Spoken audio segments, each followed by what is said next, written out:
injiilka sida Matayos u qoray cutubka 19 waxaa dhacay in goortuu Ciise hadalladan dhameeyay uu Galili ka tegay oo wuxuu yimid soodimaha Yuhuudiya oo webi Urdun ka shisheeya waxaana soo raacay dad aad u badan oo halkaas ayuu ku bogsiyay iyaga markaasaa Farisiintii u timid iyagoo jirrabaya oo waxay ku yidhaahdeen ma xalaal baa in nin sabab kasta naagtiisa u furo wuxuu u jawaabay oo ku yidhi miyaydnaan akhriyin kii bilowgii uumay iyaga wuxuu ka dhigay lab iyo dhedig oo wuxuu yidhi sababtaas aawadeed nin wuxuu ka tegayaa aabbihiis iyo hooyadiis wuxuuna la joogayaa naagtiisa oo labaduba waxay noqonayaan isku jidh sidaas darteed haatan iyagu laba maaha laakiin waa isku jidh haddaba wixii Ilaah isku xidhay ninna yaanu kala furin markaasay waxay ku yidhaahdeen haddaba Muuse muxuu u amray in warqaddii furniinka iyada la siiyo oo la furo wuxuu ku yidhi maxaa yeelay Muuse wuxuu idinku fasaxay inaad naagihiinna furtaan qalbi engegnaantiinda aawadeed laakiin bilowgii sidaas ma ay ahayn waxaan idinku leeyahay kuwa alla kii naagtiisa fura wax aan sinan ka ahayn oo mid kala guursadaa wuu sinaystaa oo kii guursada tii la furay wuu sinaystaa xertii waxay ku yidhaahdeen haddii nin xaalkiisu sida yahay xagga naagtiisa in la guursadaaba ma wanaagsana laakiin wuxuu ku yidhi dadka oo dhammu hadalkan ma wada aqbali karaan kuwii la siiyey mooyaane waayo waxaa jira bohomo sidaas kaga dhashay uurkii hooyadood oo waxaa jira bohomo dadku dhufaamay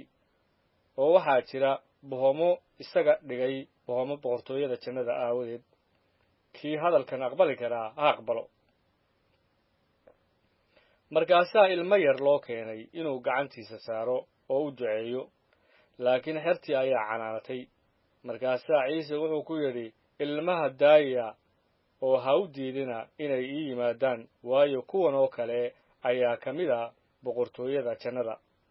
gacmihiisa ayuu saaray iyaga markaasuu meeshaas ka tegey oo mid baa intuu u yimid ku yidhi macallin wanaagsanow maxaa wanaagsan oo aan sameeyaa inaan nolosha weligeeda helo wuxuu ku yidhi maxaad wax iiga weydiinaysaa wanaagga waxaa jira mid wanaagsan haddaad doonaysid inaad nolosha gashid qaynuunada dhowr wuxuu ku yidhi kuwee Ciise ayaa ku yidhi waa inaadan qudh goyn waa inaadan sinaysan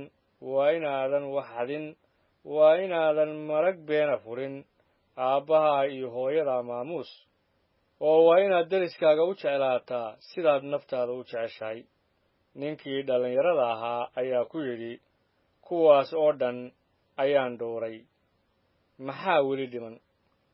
Ciise ayaa ku yidhi haddaad doonaysid inaad samaatid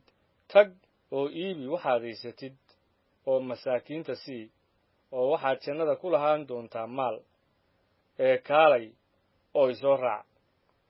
ninkii dhallinyarada ahaa goortuu hadalkaas maqlay ayuu baxay isagoo calool xun waayo wuxuu ahaa mid waxyaalo badan leh markaasaa Ciise wuxuu xertiisa ku yidhi runtii waxaan idinku leeyahay nin hodan ah inuu boqortooyada jannada galo waa ku adag tahay haddana waxaan idinku leeyahay nin hodan ah inuu boqortooyada Ilaah galo waxaa ka hawl yar in awr irbad daloolkeed ka duso